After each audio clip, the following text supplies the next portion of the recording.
मुल्क में corona cases की तादाद 1,60,000 से जायद हो गई, 3,000 अमवात। पंजाब में कोरोना केसेस की तादाद 60,000 से बढ़ गई, अमवात 1,200। वजीर आजम ने परवेज खटक को इत्तेहादियों को मनाने का मिशन सौंप दिया। पंजाब में गुड गवर्नेंस और तब्दीली का ख्वाब पूरा क्यों नहीं हो सका, पूछेंगे गवर्नर पंजाब चौधरी मोहम्मद सरवर से।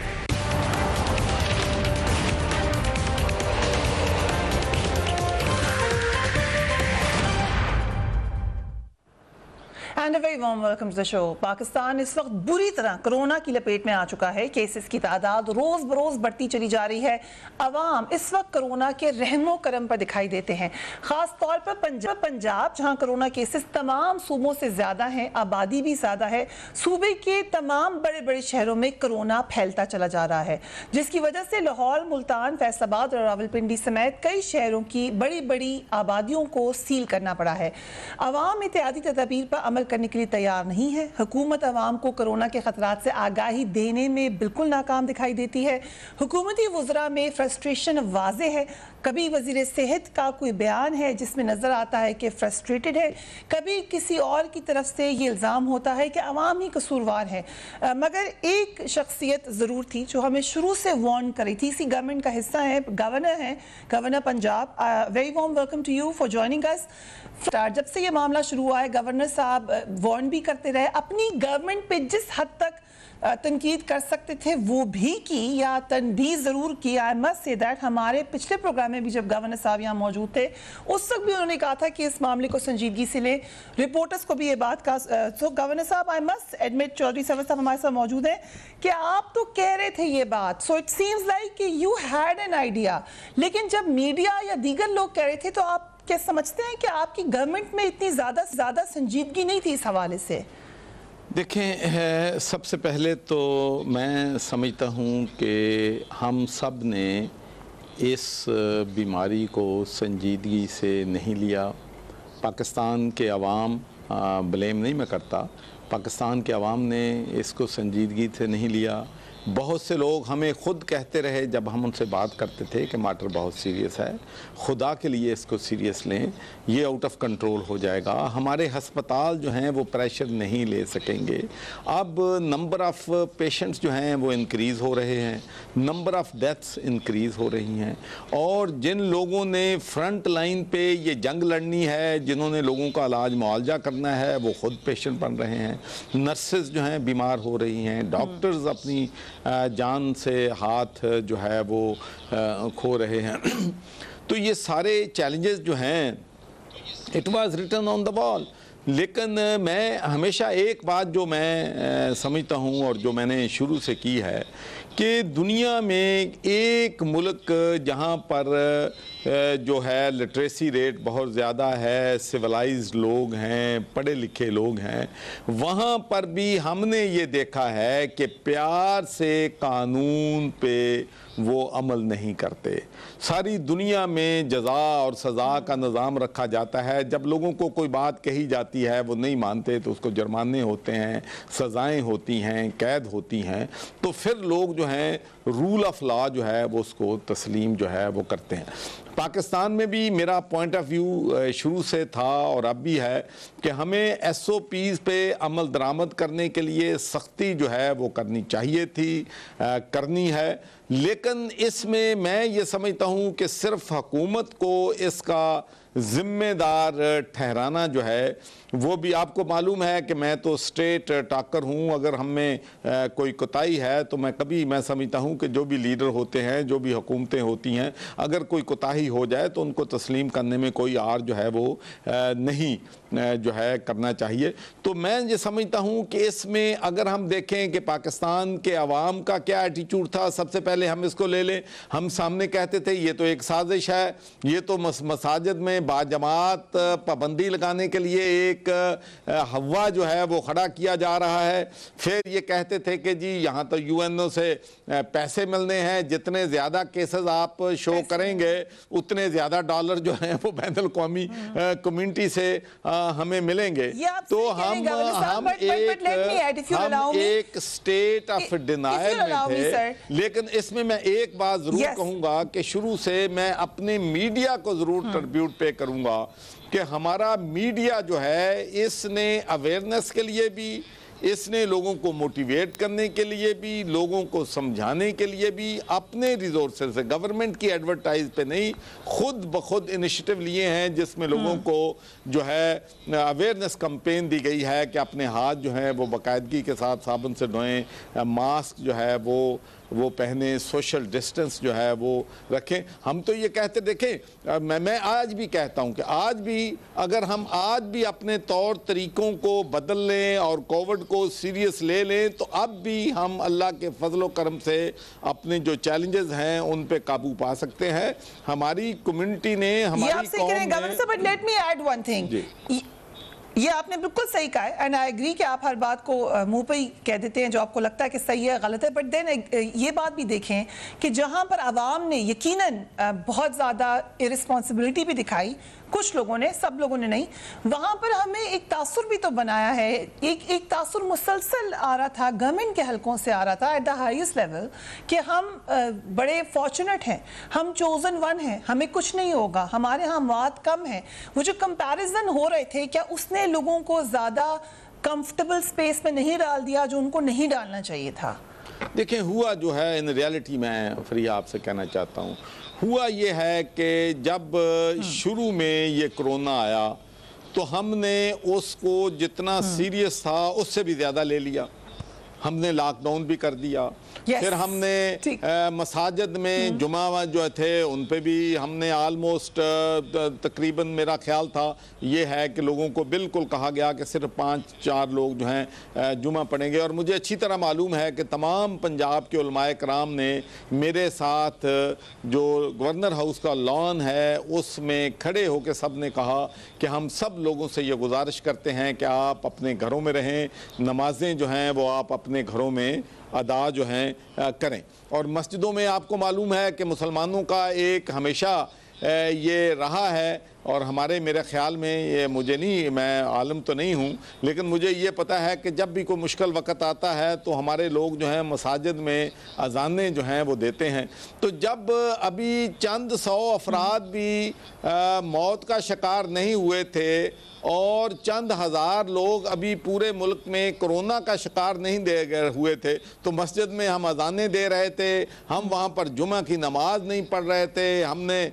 लेकिन जब केसेस बढ़ना शुरू हुए हैं तो फिर उन्होंने कहा कि हमने जी तरावी भी पढ़नी है, हमने जुमा भी पढ़ना है, हमने मसाजिद को भी आबाद करना है। जबकि दुनिया की तमाम ममालिक में ईद पे पूरी दुनिया में कर्फ्यू था, पूरे सऊदी अरब में ईद पे कर्फ्यू था। और हुआ ये है कि ईद के मौके पे जब लोग शहरों से गाँव में गए हैं तो बदकिस्मती से जो गाँव महफूज थे वहाँ पर कोई केसेस नहीं थे, तो वहाँ भी इसका फैलाव जो है रूरल एरिया में भी हो गया।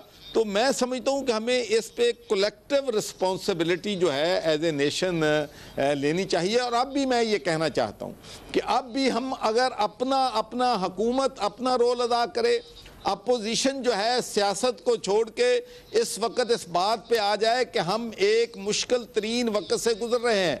देखें, हमने लॉकडाउन में कमी मजबूरी की वजह से प्राइम मिनिस्टर ने की थी कि मईशत तबाह हो रही थी, डेली वेजेस पे लोग जो थे, करोड़ों लोग जो है घर में बैठ गए। लेकिन अब हमारे पास सवाल ये है कि एक तो कोरोना के केसेस बढ़ रहे हैं, लेकिन अब भी तो मईशत पे नेगेटिव असरात आएंगे। जितनी जल्दी हम इसको, चाहे वो हम स्मार्ट लॉकडाउन करें, चाहे हम टारगेटेड लॉकडाउन करें, चाहे हम अपनी मसाजिद के इमाम जो हैं, हमारे रिलीजियस लीडर्स जो हैं, वो पैगाम दें कि खुदा के लिए अपने घरों में रहो, घरों में नमाज अपनी अदा करो, तो फिर भी हम इसको कंट्रोल करके जितनी जल्दी इस वबा की पीक से हम नीचे आना शुरू हो जाएंगे, उस वक्त हमारी मईशत भी बहाल होना शुरू हो जाएगी, हमारे मामलात भी जो है रेगुलर शुरू हो जाएंगे। लेकिन जब तक ये इशू पीक पे नहीं जाता, हम लाइक करें न करें, हमारी सेहत के लिए भी ख़तरा है, हमारे हस्पतालों के लिए भी ख़तरा है, हमारे इंस्टीट्यूशंस को भी ख़तरा है, और हमारी मईशत भी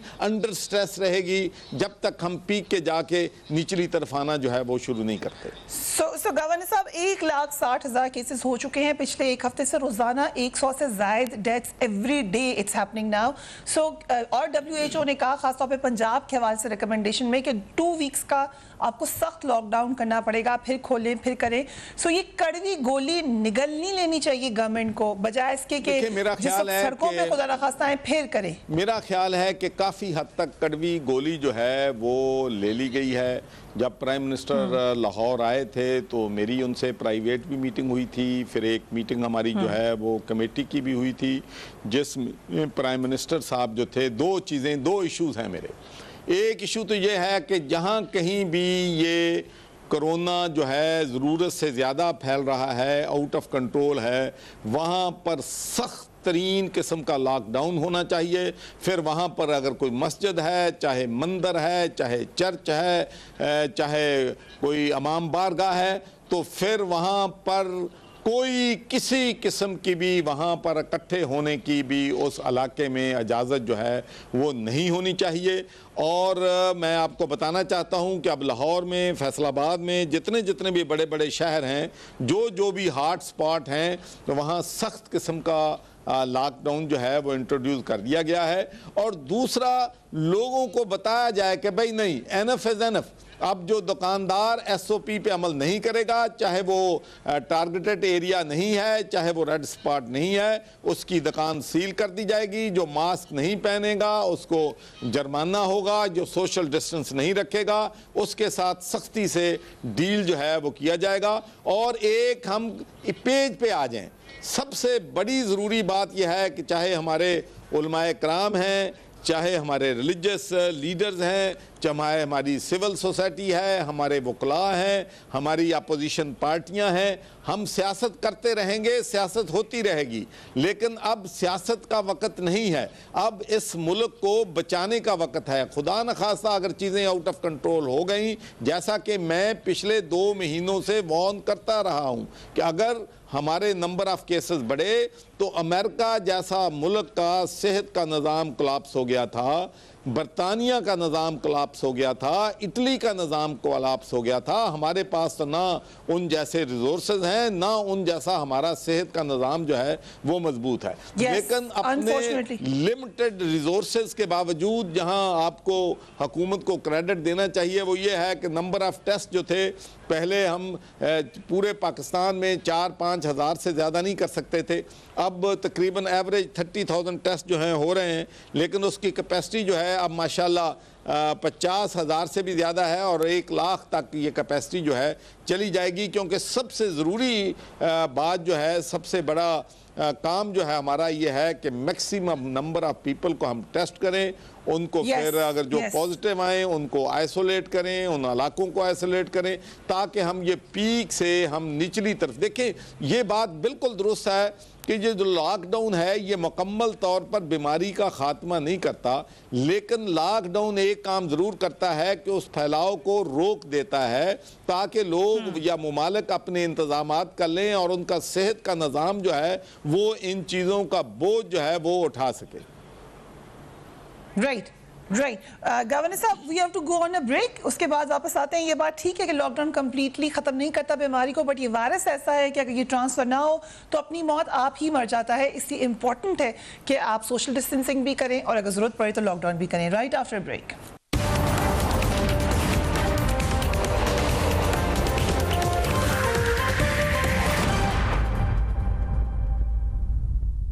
कि ये कहना कि कोविड-19 ने पाकिस्तान की मईशत पे कोई नेगेटिव इम्पैक्ट नहीं किया है, तो मेरा नहीं ख्याल कि पाकिस्तान में 1% लोग भी इस बात पे यकीन करेंगे। इन्होंने बरतानिया जैसे मुल्क में, आप तो बेहतर जानती हैं, वहाँ का आपने माहौल देखा है कि कितनी मजबूत वहाँ की मईशत है। 1 महीने में उनकी जो नेगेटिव ग्रोथ आई है कोरोना की वजह से वो 20% है।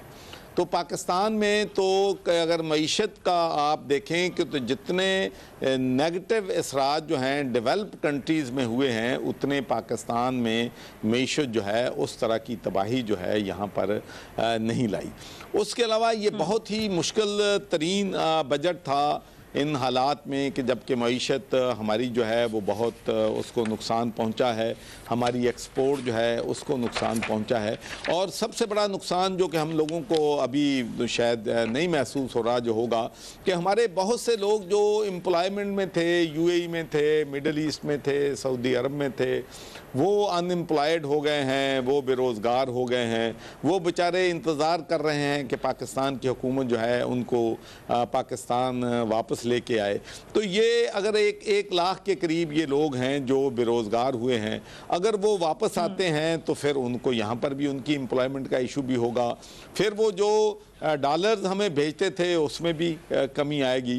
तो एक तो जो रेमिटेंस हैं इनमें भी एक वाज़े कमी जो है हर सूरत में हमारे पास आनी है। हमारी एक्सपोर्ट जो है वो भी मुतासर जो है इससे होनी है। फिर इंडस्ट्री को जो ख़ासकर जो मीडियम और स्मॉल साइज़ इंडस्ट्री है उनको जो नुकसान पहुंचा है वो भी उनको लिए अपने पाँव पे दोबारा खड़ा होना जो है वो बहुत एक हमारे लिए चैलेंज होगा। लेकिन इसके बावजूद मैं समझता हूँ कि ना पंजाब गवर्नमेंट में और फेडरल गवर्नमेंट में टैक्स जो हैं वो बढ़ाए नहीं गए हैं, बल्कि पंजाब में 56 बिलियन 56 अरब रुपए के टैक्सेस जो हैं वो वहाँ पर जो हैं वो कम किए गए हैं। तो मैं समझता हूँ कि इन मुश्किल हालात में जो भी बेहतरीन बजट जो है वो मुमकिन था वो फेडरल गवर्नमेंट ने भी और पंजाब गवर्नमेंट ने भी जो है वो पेश किया है। लेकिन हुकूमत का आप जानती हैं अच्छी तरह से, मैं भी आपको मालूम है कि हाउस ऑफ कॉमन्स का मेंबर रहा हूँ, तो जब बजट हुकूमत पेश कर रही होती है तो अगर तो सख्त बजट होता है, टैक्सेस ज़्यादा बढ़ रहे होते हैं, तो आप देखते हैं कि अपोजिशन के लोगों के चेहरों पे जो है वो खुशी होती है। तो अगर बुरा जो अगर नहीं सॉरी वो अपसेट होते हैं, अगर बुरा बजट है तो उनके चेहरों पे खुशी जाहिर होती है ताकि वो हुकूमत पे तनकीद जो है वो कर सकें। तो ये तनकीद तो होती रहेगी, लेकिन मैं समझता हूँ कि इन मुश्किल हालात में हमने बहुत एक अच्छा बजट जो है पेश किया है। और उसके साथ साथ ही फ्रिया मैं आपको एक और बात भी कहना चाहता हूँ, और मैं समझता हूँ कि हमारे प्राइवेट जो हेल्थ केयर का सेक्टर है और गवर्नमेंट का सेक्टर है, हमें इस पर तवज्जो देनी चाहिए, इसलिए कि WHO ने भी ये रिकमेंड किया है और अब बहुत से ममालिक जो हैं वो इसको फॉलो कर रहे हैं। आपको मालूम है कि ये जो टेलीफोन जो हेल्पलाइन थी नेशनल हेल्थ सर्विस बरतानिया में, ये वहाँ पर जब लेबर गवर्नमेंट आई थी तो उन्होंने लॉन्च की थी, which was one of the most successful initiative of the labour government. तो मैंने जब ये कोरोना वायरस शुरू हुआ है तो सबसे पहला मैंने ये काम किया था कि अपनी यूनिवर्सिटी जो हैं, हमारी मेडिकल की यूनिवर्सिटीज़ और कॉलेजेस, उनके जो वाइस चांसलर्स हैं या उनके MS हैं उनको बुलाया। मैंने कहा भाई अब अस्पतालों पे लोड बहुत बढ़ेगा, तो हमें अब कोशिश करनी है कि लोगों को टेली मेडिसिन सेंटर हेल्पलाइन खोलें। तो मुझे इस बात पे बड़ा फ़ख्र है कि जो 19 मार्च को हमने टेली मेडिसिन सेंटर खोला था, उसमें अपना जो है जो अमेरिका की हमारी फिजिशियंस की, पाकिस्तानियों की डॉक्टर एसोसिएशन है, या जो हमारी बरतानिया में है, या हमारी जो नेशनल हेल्थ सर्विस है, उन्होंने इस इनिशिएटिव को बहुत सराहा है।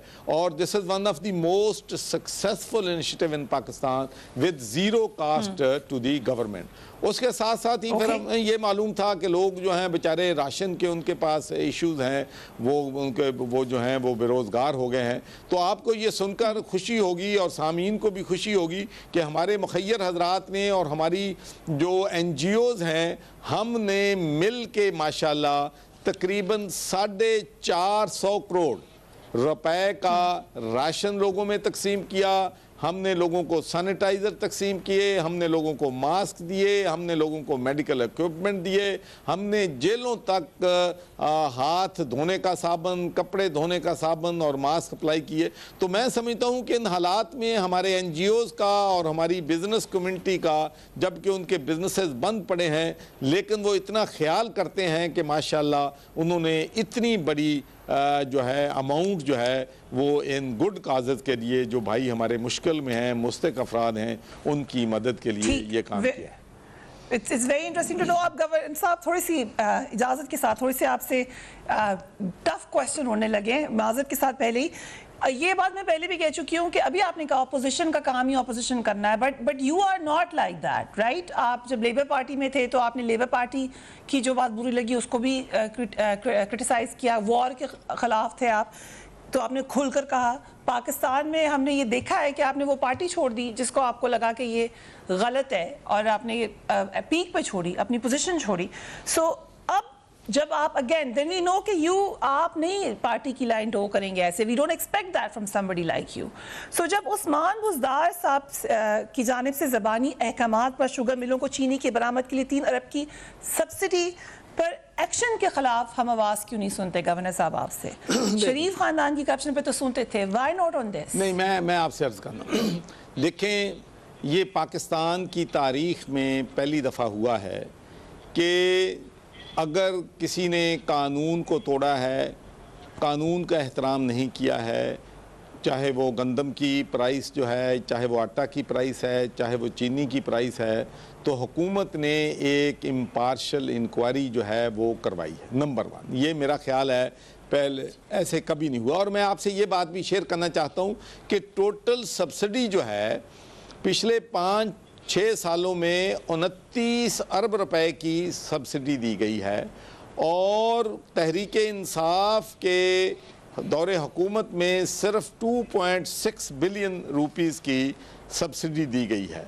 तो हमने तो जो 2.6 बिलियन की सब्सिडी दी है उसकी अकाउंटेबिलिटी भी की है, उसकी तहकीक भी की है और ये भी कहा है कि ये मैटर जो है 2.6 बिलियन की सब्सिडी का और प्राइसेस का, ये भी नैब जो है उसको इन्वेस्टिगेट करे और पिछला जो 29 अरब जो है दिया है वो भी करे। और दूसरी अहम बात जो है नैब की तरफ जाने पर मामला, मैं आपसे अर्ज करना चाहता हूं कि दूसरा जो अहम इशू है वो ये है, आपको मालूम है कि यहाँ पर तो पाकिस्तान 2 लख्त हो गया, उसकी इंक्वायरी हुई, उसकी इंक्वायरी पब्लिक नहीं की गई, जिससे मुल्क हमारा जो है मशरकी पाकिस्तान था वो बांग्लादेश बन गया। लेकिन ये पहला मौका है कि जो इंक्वायरी हुई है तो उसको डाट और कॉमा तब्दील किए के बगैर उसको पब्लिक डोमेन में लाया गया, फिर फोरेंसिक ऑडिट हुआ, उसको पब्लिक डोमेन में लाया गया, फिर मुख्तलिफ अदारों को कहा गया कि जो लोग भी रिस्पॉन्सिबल हैं अदारे जो हैं उनकी तहकीक करें।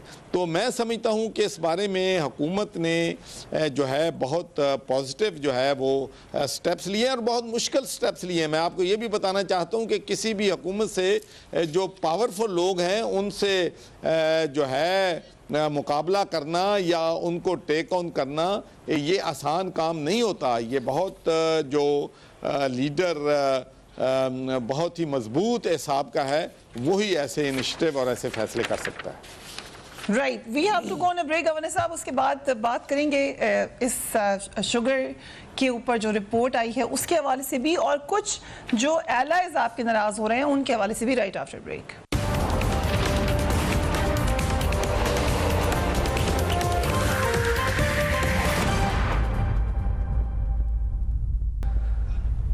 And welcome back. Governor Punjab हमारे साथ मौजूद हैं। गवर्नर साहब, हारून रशीद साहब, आप उनको अच्छी तरीके से जानते होंगे, सीनियर सहाफ़ी हैं, वो बड़े मायूस हुए हैं पीटीआई की कारकर्दगी खासतौर पर पंजाब में, और आपके हवाले से भी लिख रहे हैं अदलिया और पुलिस में इस्लाहात का आगाज़ तक ना हो सका, हुक्मरानी का हाल बुरा है, पंजाब में हलीफ तो बिगड़े ही थे, पीटीआई के ज़ेर असर तीनों सूबों में बगावत का समा है, पंजाब में 20 अरकान पर मुश्तमिल एक अलहदा ग्रुप वजूद में आ चुका है, इसकी बुनियादी शिकायत यह है कि अफसर लोग उनका काम नहीं करते, उनके हलकों में तरक्याती रकूम मुहैया नहीं की जाती। दूसरे तो क्या, खुद गवर्नर पंजाब ने चीख चीख कर शिकायत की, सरकारी अफसर एक दूसरे की बात तो मानते हैं, खास तौर पर अपने बालातरों की, मगर गवर्नर पंजाब की एक नहीं सुनते। ये हारून रशीद साहब कह रहे हैं। गवर्नर साहब, तो हमारे लिए हारून रशीद साहब काबिल एहतराम हैं और हमें ये भी मालूम है कि पाकिस्तान तहरीक इंसाफ को उन्होंने, जब हम अपोजिशन में थे, उन्होंने हमें बड़ा सपोर्ट किया और हम जो भी तनकीद है उनको बड़ी गुड स्पिरिट में लेते हैं। तो आपने देखा होगा कि मैंने हमेशा उनका एहतराम किया है। लेकिन मैं ये बात ज़रूर कहना चाहता हूँ, देखिए जो ब्यूरोक्रेसी के हवाले से मैंने 2 बातें की थी। एक तो बात मैंने ये कही थी कि देखें ये जो हमारे इलेक्टेड MPAs हैं, MNAs हैं, ये वोट लेके आते हैं, ये पब्लिक को जवाबदेह होते हैं। तो अगर ये काम कोई ब्यूरोक्रेसी को कहते हैं या किसी थानेदार को कहते हैं, तहसीलदार को कहते हैं, तो वो काम उनके कहने पे नहीं होता, वही काम इन ऑफिसर्स का कोई कलीग या दोस्त कह देता है, उस तरीके से हो जाता है, या वो 10,000 रुपया दे के हो जाता है। तो ये एक हमारे MNA MPAs के लिए बड़ी एम्बारसिंग सिचुएशन होती है। और मैंने वो बात सिर्फ पब्लिक डोमेन में, मैंने सिर्फ अफसरान को यही कहा था। बहुत हमारे एक बात मैं कहना हूँ कि ये पाकिस्तान की खुशकिस्मती है कि अभी तक हमारी जो ब्यूरोक्रेट्स हैं उनकी जो मेजॉरिटी है वो करप्शन में इन्वॉल्व जो हैं सीनियर ऑफिसर वो नहीं है। लेकिन मेरा सवाल ये है कि अगर मैं ईमानदार हूँ या डिप्टी कमिश्नर ईमानदार है और नीचे पटवारी जो है लोगों की खल ला रहा, तो साड़ी ईमानदारी का की फायदा है? बिल्कुल सही कह रहे हैं सर, आपको पुलिस में भी यही हो रहा है, जो भी पुलिस में भी सीनियर अफसरान कुछ नहीं कर रहे, या कोई भी महकमा है। तो वो मैंने अपने दिल की बात ये कही थी कि मैंने कहा भाई थोड़ा सा आप जो है निचले लेवल पे उनको जरा एहसास करें, उनकी बात करें। अच्छा, दूसरी मेरी ये थी कि आपको मालूम है कि आबे पाक अथॉरिटी हमने बनाई थी, और ये बड़े दुख की बात है कि 72 सालों में हम अपने मुल्क में लोगों को पीने का साफ़ पानी नहीं दे सके हैं। और जो मोर देन 50% हस्पतालों में, इवन चिल्ड्रन हॉस्पिटल में जो बच्चे जाते हैं वो गंदा पानी पीने की वजह से जाते हैं, मुख्तलिफ बीमारियों का शिकार हैं।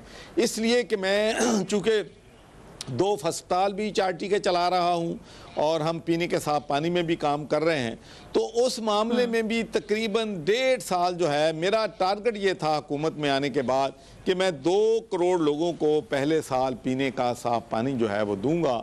लेकिन बदकिस्मती से ब्यूरोक्रेटिक रेड टेप्स, पहले लेजिस्लेशन करने में 1 साल ज़ाय हो गया, अब कोविड आ गया, अब कोविड के बहाने से उन्होंने जो है फंड्स जो हैं वो शार्ट कर दिए। एक काम जो बड़ी आसानी से, जितना पैसा, मैं आपको फरीहा ये कहना चाहता हूँ, मुझे ये बताएं आप बात कि अगर कोई शख्स किसी से असॉल्ट करता है तो या उसको जिसमें उसकी जान जा सकती है तो उस पर हम FIR दर्ज करते हैं, 307 लगती है। अगर मर्डर करता है तो 302 लगती है। जो एक आदमी को मर्डर करता है उसकी फांसी सज़ा होती है। यहाँ पर हमारे मुल्क में अरबों रुपया, मैं ये बात ऑन द रिकॉर्ड कहता हूँ, अरबों रुपया सक्सेसिव गवर्नमेंट्स ने पानी के प्रोजेक्ट्स पे, फिल्ट्रेशन पे, वाटर स्कीमों पे बनाया, और वो सारी वाटर स्कीमें नंबर 2 होने की वजह से, जालसाजी की वजह से, बैड मैनेज की वजह से सारी बंद हो गई। लेकिन कोई यहाँ उनसे, किसी ने उनसे सवाल जो है वो अभी तक जो है उनको जो है वो किसी इंसाफ के कटहरे में नहीं लाया गया। तो मेरी एक प्रपोजल थी, मेरी एक ख्वाहिश है, अब भी ख्वाहिश है कि मुझे मालूम है कि हम लोगों को पीने का साफ पानी दे सकते हैं, हम लोगों को जो मैनेजमेंट है उसकी कि किस तरीके से इन चीज़ों को चलाना है वो चला सकते हैं। चूँकि मैं इसमें काम कर रहा हूँ तो उसमें जो ब्यूरोक्रेटिक हर्डल से, तो उस पे मैंने तनकीद जो है की थी। और मेरा ख्याल है कि तनकीद करने में कोई इसका मतलब ये नहीं है कि ब्यूरोक्रेसी बिल्कुल ही आउट ऑफ कंट्रोल होगी या हमारी बिल्कुल ही बात नहीं मान रही। अगर ऐसी सूरत हाल होगी तो मैं आपको यकीन दिलाता हूं कि मैं फिर गवर्नर हाउस में फिर क्या फ़ायदा अगर लोगों को आप इंसाफ ना दिला सके। तो हम इंसाफ लोगों को दिलाते हैं, डंडा चलाते हैं पूरा, लेकिन मुश्किलात हैं, इसमें कोई शक नहीं है। गवर्नर साहब, कल बड़ा चैलेंज BNP मैंगल आपका साथ नाराज हो गई, 4 इंपॉर्टेंट सीट्स थी उनकी, अभी भी आपकी बरतरी है, लेकिन सिर्फ 7 सीटों से PMLQ आपसे पहले ही नाराज है।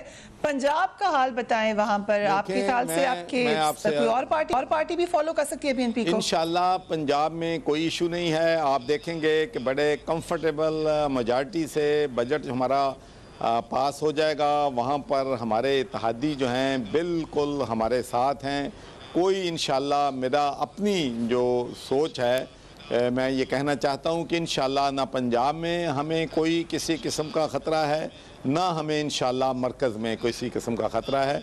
और पाकिस्तान के अवाम ने हमें 5 साल का मैंडेट दिया है और इंशाल्लाह वो मैंडेट जो है 2023 में इंशाल्लाह इलेक्शन होंगे तो फिर देखा जाएगा।